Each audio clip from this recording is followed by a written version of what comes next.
Hello everyone, ফিরলাম নতুন একটা রেসিপি নিয়ে। আজকে বানাবো নোটে শাকের চচ্চড়ি, একেবারেই গ্রামের স্বাদে। ভিডিওটা সেই জন্যেই প্রথম থেকে শেষ অবধি কিন্তু অবশ্যই দেখতে হবে।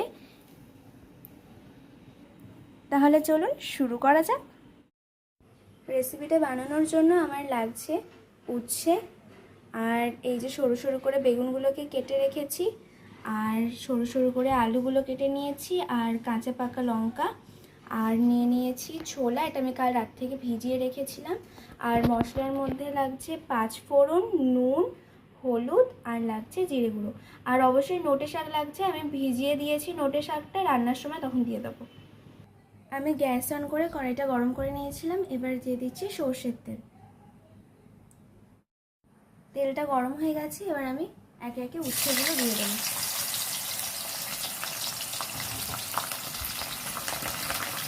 তার মধ্যে সামান্য একটু নুন দেব, আর দেব সামান্য একটু হলুদ গুঁড়ো, দিয়ে ভালো করে নাড়াচাড়া করে নেব। উচ্ছেগুলো আগে দিলাম এই কারণে যাতে বেশি তেতো না লাগে, একটু ভালো করে যাতে উচ্ছেগুলো প্রথম থেকে ভাজা হয়ে যায়। কারণ প্রথম একদম তরকারির পরে যদি উচ্ছে দেওয়া হয় তাহলে বেশি তেতো লাগে। গরমে উচ্ছে শরীরের জন্য ভীষণ উপকারী, আর সেই জন্য আমি তো সাজেস্ট করবো যে এই রেসিপিটা অবশ্যই আপনারা। প্রায় 4-5 মিনিট পর উচ্ছেটা ভাজা হয়ে গেছে, এবার আমি উচ্ছেগুলোকে একে একে নামিয়ে নেব। বেশ লাল লাল ভাজা হয়েছে, দেখুন, বেশি তেতো আর লাগবে না। এবার আমি ওই একই তেলে দিয়ে দেব শুকনো লঙ্কা, আর দিয়ে দেব 5 ফোড়ন।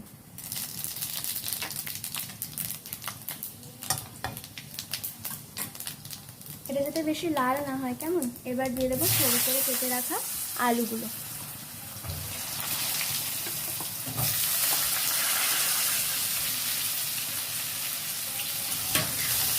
একে একে আলুগুলো দিয়ে দিয়েছি, এবার এই আলুগুলো হালকা একটু নাড়াচাড়া করে নেব, আর একটু নুন দেব, নুন দিয়ে ভাজবো।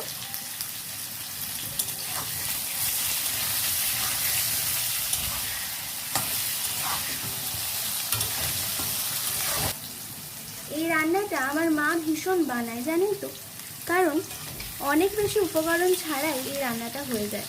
শুধু নোটে শাকের চচ্চড়ি দিয়েই 1 থালা ভাত খাওয়া হয়ে যায়। সেই জন্য ভাবলাম রেসিপিটা আপনাদের সাথে শেয়ার করি। দেখুন, আলুটাও প্রায় 2-3 মিনিট আমি একটু নাড়াচাড়া করে নিয়েছি, লাল লাল হয়ে গেছে। এবার দিয়ে দেব সরু করে কেটে রাখা বেগুনগুলো। হ্যাঁ, এটা দিয়েও একটু নাড়াচাড়া করে নেব, আর দেব চেরা কাঁচা লঙ্কা 3টে। এবার ভালো করে এটাকে নাড়াচাড়া করে নেব। বেগুনটা একেবারে আগে দিলে গলে যেত, তাই পরে দিলাম।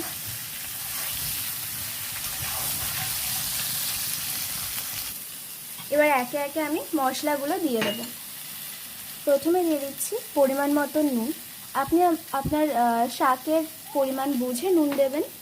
আর তারপর দিয়ে দেব পরিমাণ মতন হলুদ গুঁড়ো, আর দিয়ে দেব পরিমাণ মতন জিরে গুঁড়ো, আর কাল যে ছোলাগুলো ভিজিয়ে রেখেছিলাম দিয়ে দেব ভেজানো ছোলাগুলো। তারপর এটাকে ভালো করে মিশিয়ে নেব নাড়াচাড়া করে।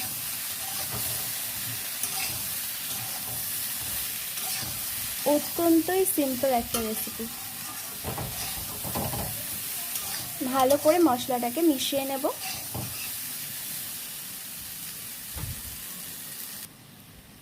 মশলাটা ভালো করে দেখুন কষা হয়ে গেছে। এরপর আমি এর মধ্যে আর দেরি না করে শাকগুলো দিয়ে দেবো।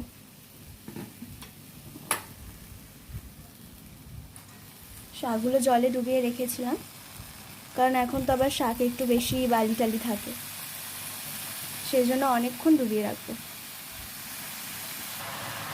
নোটে শাকটা একটু সময়, মানে ধরুন এই 3-4 মিনিট সময়ের মতন খোলা রাখবো, যাতে জলটা না বেরোয়, জলটা কম বেরোয়। ঢেকে দিলে জল বেরিয়ে যাবে, সেই কারণে আমি এরকমভাবে খুলে রাখবো কিছুক্ষণ।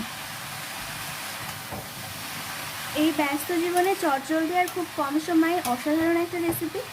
আর তাছাড়াও নোটে শাকে আছে ভিটামিন সি, যা শরীরের নিরাময় প্রক্রিয়ার জন্য প্রয়োজনীয়। তার মানে সব দিক থেকেই এই রান্নার জুড়িমেলা ভাগ।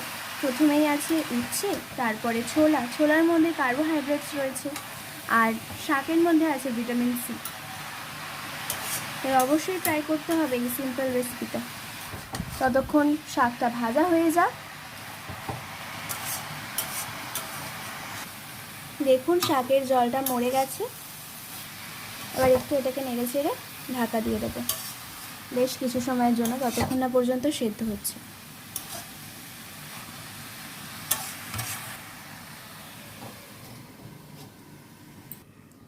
এবার 7-8 মিনিট বাদে আমি ঢাকাটা খুলে নিয়েছি। দেখুন প্রায় হয়ে গেছে একদমই। এবার লাস্ট শুধু উচ্ছেটা দিলেই শাক হয়ে যাবে। এবার উচ্ছেগুলো আমি একে একে দিয়ে দিচ্ছি। শাক কিন্তু রেডি হয়ে গেছে। এটাকে একটু নাড়িয়ে চাড়িয়ে নেব।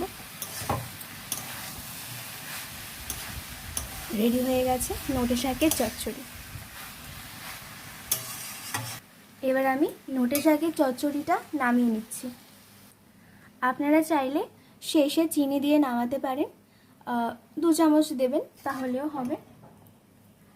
আর ভালো লাগলে লাইক আর একটা ছোট্ট কমেন্ট করুন, আর পাশে থাকা বেল আইকনে ক্লিক করে সাবস্ক্রাইব করে দিন আমাদের চ্যানেলটিকে। আসবো নতুন একটা রেসিপি নিয়ে। ততক্ষণ ভালো থাকুন, সুস্থ থাকুন, আর দেখতে থাকুন মায়ের হেসেল আলোর জ্যোতি।